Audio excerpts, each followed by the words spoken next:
Hello anime fan and welcome back to our channel. आज की video में हम एक्सप्लेन करेंगे माय हीरो एकेडमिया सीजन 7 के एपिसोड नंबर 16 को। अगर अभी तक आपने इसके प्रीवियस एपिसोड्स नहीं देखे तो वो आपको हमारे चैनल पर मिल जाएंगे। So before we continue please subscribe to my channel and like this video. So let's get start. Episode की शुरुआत में हम देखते हैं कि कुरोगरी अपना पोर्टल खोलता है और हिमिको टोगा, जो कि अब ट्वाइस का रूप ले चुकी है, उससे पूछता है कि सबसे पहले उसे कहां जाना है, जिस पर हिमिको टोगा हॉक्स और ऑल फॉर वन की लोकेशन पर टेलीपोर्ट होती है और ट्वाइस के बहुत सारे क्लोन्स बना लेती है। हीरोस इन्हें देखकर परेशान हो जाते हैं क्योंकि इनकी तादाद बहुत ही ज्यादा होती है। इसी पोर्टल के थ्रू उराराका और आसवी भी इसके पीछे आ जाते हैं। यहाँ हम देखते हैं कि ट्वाइस के क्लोन्स हीरोस पर हमला कर देते हैं। फ्रोपी उराराका से कहती है कि यहाँ टोगा और कुरोगरी के अलावा और एक शख्स भी टेलीपोर्ट हुआ है। वो डाबी की बात कर रही थी। उराराका सोचती है कि अगर डाबी यहाँ है तो शोटो और शोजी ठीक होंगे या नहीं, और तभी टोकायामी और क्योका भी वहाँ आ जाते हैं। फ्रोपी क्योका से कहती है कि उसे तो काफी ज्यादा चोट लगी है, जिस पर क्योका जवाब देती है कि वो खुशकिस्मत है क्योंकि उसने डीमन लॉर्ड से मुकाबला किया था।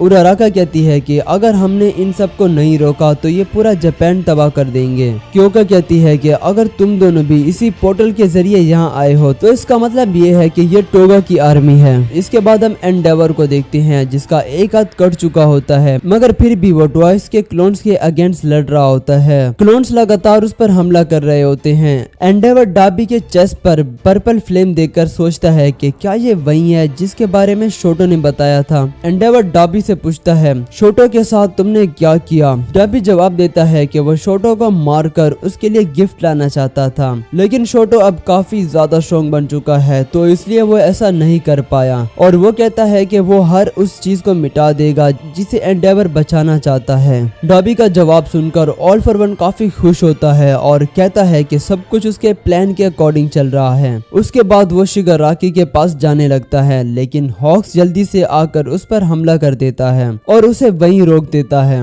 और कहता है कि इतनी जल्दी में क्यों हो, क्या तुम्हें शिगाराकी पर भरोसा नहीं? इस पर ऑल फॉर वन जवाब देता है कि हाँ, कुछ ऐसा ही है, अभी भी शिगाराकी इनकम्प्लीट है भरोसा करने के लिए। हॉक्स एंडेवर से कहता है कि विलन्स को अलग अलग रखने का प्लान तो काफी पहले ही फेल हो चुका था और डाबी की फ्लेम्स की वजह से यहाँ रुकना भी बहुत ही ज्यादा खतरनाक है। अगर हम सब यहाँ वाइप्ड आउट हो गए तो ये सब डेकू और शिगाराकी की तरफ टेलीपोर्ट हो जाएंगे। हॉक्स कहता है कि हमें इन्हें यही रोकना होगा। ऑल फॉर वन हंसते हुए कहता है कि जो इंसान अपना एक हाथ खो चुका है वो हमें कैसे रोकेगा। हॉक्स गुस्से से कहता है कि तुम तो चुप ही रहो क्योंकि तुम पहले भी हमारे नंबर 1 हीरो से हार चुके हो। फिर डाबी एंडेवर पर हमला करने के लिए आगे बढ़ता है और सीन शिफ्ट हो जाता है यूए की तरफ, जहां कुरोगरी का पोर्टल खुलता है। इस पोर्टल से मिस्टर माइक और ट्वाइस के बहुत सारे क्लोन्स यूए में आकर हमला करते हैं। आइजवा और मोनोमा पर अटैक हो जाता है। मोनोमा शिगाराकी पर फोकस नहीं कर पा रहा था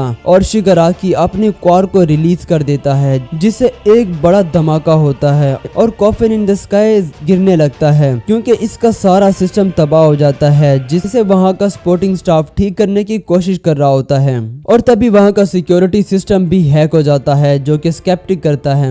और यहाँ हमें ये भी पता चलता है कि शिगाराकी की बॉडी अभी भी उसके कंट्रोल में है। ऑल फॉर वन उसे पूरी तरह कंट्रोल नहीं कर पा रहा। और तभी डेकू कहता है कि उसे यूए को नीचे गिरने से बचाना होगा, क्योंकि अगर यूए नीचे गिर गया तो उसके बोटा में मौजूद सपोर्टिंग स्टाफ मारे जाएंगे, और साथ ही शिगाराकी को भी रोकना होगा। ये दोनों काम एक साथ करने होंगे। उसके लिए ये सब करना बहुत ही ज्यादा मुश्किल होने वाला है। लेकिन ऑल फॉर वन का सेकंड यूजर डेकू से कहता है कि तुम अभी भी हारे नहीं हो और शायद यही तुम्हारा चांस है, क्योंकि अभी भी शिगाराकी मूव नहीं कर पा रहा और ऑल फॉर वन पूरी तरह से मर्ज नहीं हुआ। फिर हम देखते हैं कि लाब्रावा स्केप्टिक के सिस्टम को हैक कर लेती है और उसकी लोकेशन को एक्सेस कर लेती है। स्केप्टिक पागल हो जाता है और चिल्लाते हुए कहता है कि ये सब तुम क्या कर रही हो, और वो अपने सभी सिस्टम्स को उठाकर वहां से भागने लगता है। लाब्रावा यूए के सिस्टम को दोबारा से नॉर्मल कर देती है और यूए के सपोर्टिंग स्टाफ उसे ठीक करके दोबारा से स्टार्ट करने की कोशिश करते हैं, लेकिन ऐसा पॉसिबल नहीं हो पाता क्योंकि हम देखते हैं कि ट्वाइस के काफी सारे क्लोन्स इस पर आ चुके होते हैं, जिसकी वजह से यूए फ्लाई नहीं कर कर पाता और वो गिरता रहता है।